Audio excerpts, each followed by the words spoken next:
호중이 형, 경차 그렇게 아니야. 비교적 간단하게 해결할 수 있는 문제였습니다. 그러네. 너무 인생을 다 날려버렸네. 아깝다. 아이고. 근데 음주운전을 하도 비난을 받으니까 그게 무서워서 그랬는데 특가법 이제 뺑소니 내면 끝났지 뭐.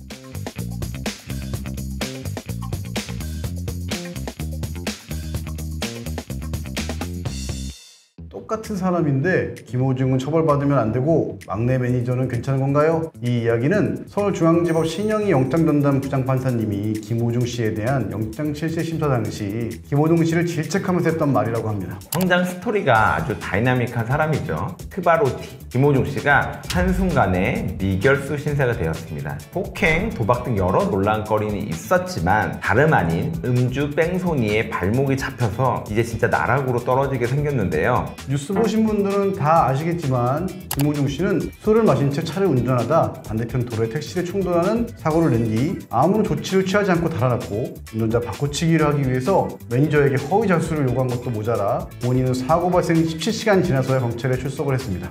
죄질이 진짜 나빠도 너무 나쁩니다. 사실 이 정도면 좀 공권력을 너무 만만하게 봤던 게 아닐까라는 생각이 들 수도 있어요. 그리고 법적 지식이 없어도 너무 없지 않았나 이런 생각도 듭니다. 이 사건을 영상으로 어떻게 다룰까 저희가 정말 고민을 많이 했는데요. 음주운전 그리고 사고 미조치 거기에다가 음주운전 바꿔치기 시도는 꼭 김호중 씨 말고도 우리 일상 어딘가에서 일어날 수 있는 일이기에 이런 내용을 중점적으로 한번 다뤄보고자 합니다. 이렇게 음주사고에 김호중 씨처럼 대응하면 아무리 좋은 변호사를 불러와도 처벌을 피하기가 너무 어렵습니다. 김호중 씨가 구속을 당하게 된 계기부터 현실적으로 본인이 했어야 할 대처까지 저희 로맨지가 법적 논리와 팩트만 가지고 깔끔하게 다뤄보겠습니다.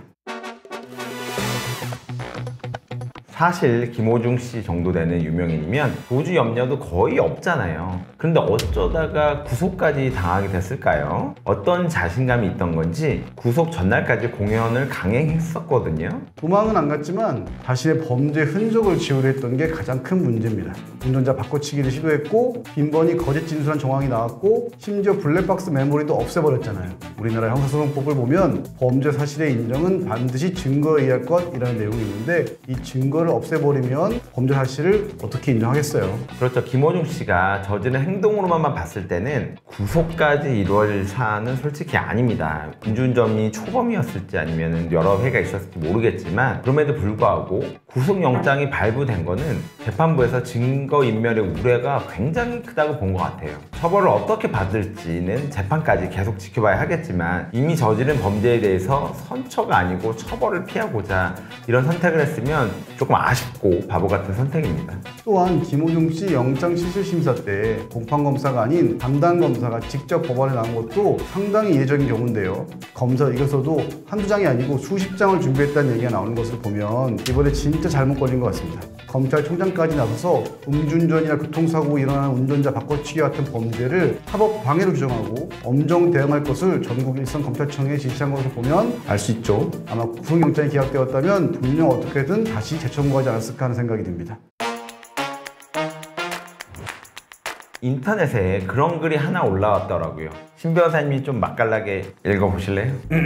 호중이 형, 경차 그렇게 아니야. 음주운전에 교통사고, 음주사고로만 끝내고 돈 많으니까 한대치기에 합의금 건네고 음주로 음주되어 처벌받으면 끝났을 일을 형 눈에 수사기관이 얼마나 으로 보였으면 불알쳤을까 싶어. 글만 읽어봐도 경찰이 얼마나 화가 나 있는지 알 수 있겠더라고요. 정말 이 경찰관분이 쓴 글대로 사실 비교적 간단하게 해결할 수 있는 문제였습니다. 하루 이틀 만에 증거 확보하고 이렇게 빠른 속도로 영장 청구까지 했다는 건 김호중 씨가 상당히 잘못을 했고 이 사건이 중하다고 보는 거죠. 특정 범죄에 대해 가중처벌되는 특가법 적용이 되는 위험운전치상, 도주치상, 사고 미조치, 범인도피 방조 혐의가 적용되게끔 한 건 솔직히 본인이 자초한 걸 아셔야 됩니다. 앞으로 이걸 어떻게 해결할지 저도 법조인으로서 상당히 궁금해집니다. 김호중 씨가 했어야 할 적절한 대처는 깔끔하게 음주 인정하고 피해자와 원만히 합의했다면 구속은커녕 어느 정도 반성과 자숙의 시간을 거치면서 음악으로 보답하겠다고 하고 다시 세상 밖으로 나올 수 있었을 텐데 이제는 과연 다시 음악으로 연처럼 사랑을 받을 수 있긴 할까요?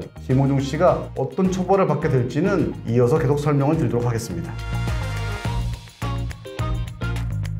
거짓말로 상황을 모면하다 보니 또 거짓말을 계속 하다 보니까 결국에는 김호중 씨 혼자 구속된 것도 아니고 자신의 외사촌 소속사 대표, 소속사 본부장까지 셋이 나란히 구속된 상황입니다. 이들은 각자 법적으로 어떤 처벌을 받게 될지 한번 살펴볼까요? 우선 세 사람 각기 다른 혐의로 처벌을 받게 될 건데요. 반대편 도로에 택시를 충돌하는 사고를 낸 뒤 달아난 김호중 씨는 적용 가능한 혐의가 무려 7개입니다. 제명상으로는 사고 고비 조치, 위험운전 치상, 도주 치상, 증거인멸 교사, 범인 도피 교사, 음주운전, 위계에 의한 공무집행 방해 등이 있는데요. 공식적으로는 구속영장 신청 청구 당시에는 특정범죄가중처벌법상 위험운전치상, 도주치상 등을 적용했습니다.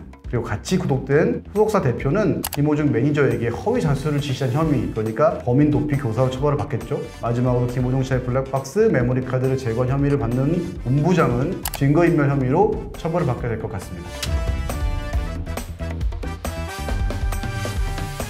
김호중 씨 몸에서 음주 대사체는 나왔습니다. 하지만 통상적으로 음주 후 8시간에서 12시간이 지나면 경찰이 음주 단속에 사용하는 날숨을 통한 측정으로는 음주 여부를 확인할 수 없거든요. 따라서 김 씨는 사고 17시간 정도 행적을 감췄기 때문에 그 사이에 고의적으로 술을 더 마셨을 가능성도 배제할 수 없을 것 같아요. 그래서 경찰이 마신 술의 종류와 체중 등을 계산해 시간의 경과에 따른 혈중 알코올 농도를 역산하는 위드마크는 저희가 전에 찍었던 영상에도 있습니다. 또한 증거인멸 교사와 위계에 의한 공무집행 방해 혐의가 빠져 있어요. 사실 이게 진짜 무거운 죄거든요.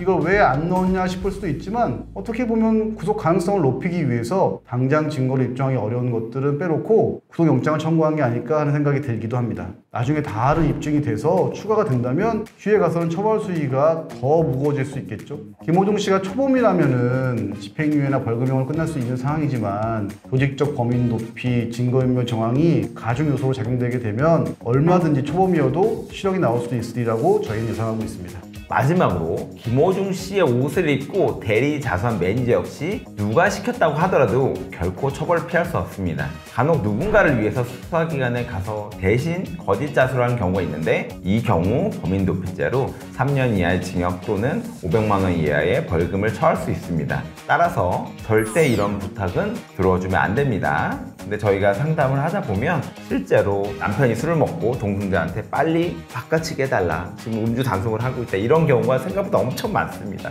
그쵸? 이런 경우는 수사를 받는 경우가 많더라고요. 이제 이런 것이 적발되면 더 가중처벌 받는 걸로 바뀔 것 같습니다.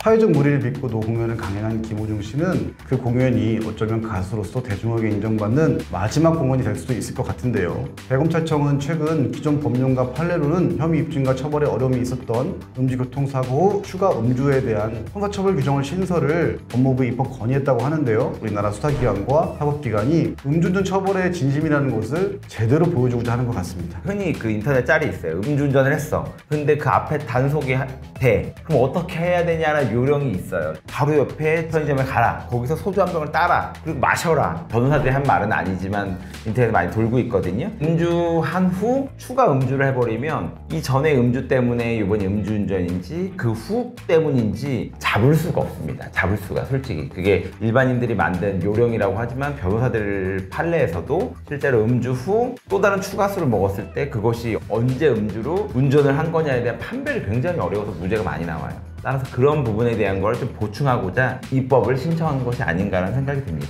음주운전을 비롯한 모든 범죄로 수사받게 되었을 때는 잘못된 방법으로 대응하지 마시고 반드시 모든 상황을 논리적으로 신중히 해결할 수 있도록 형사 전문 변호사로부터 법적 조력을 받아 현명하게 대응하시는 것을 추천드립니다. 그리고 제발 꼭 음주운전 하지 마세요. 저희는 지금까지 신영권 변호사 남성진 변호사고요. 영상 잘 보셨다면 구독과 좋아요 부탁드립니다. 감사합니다.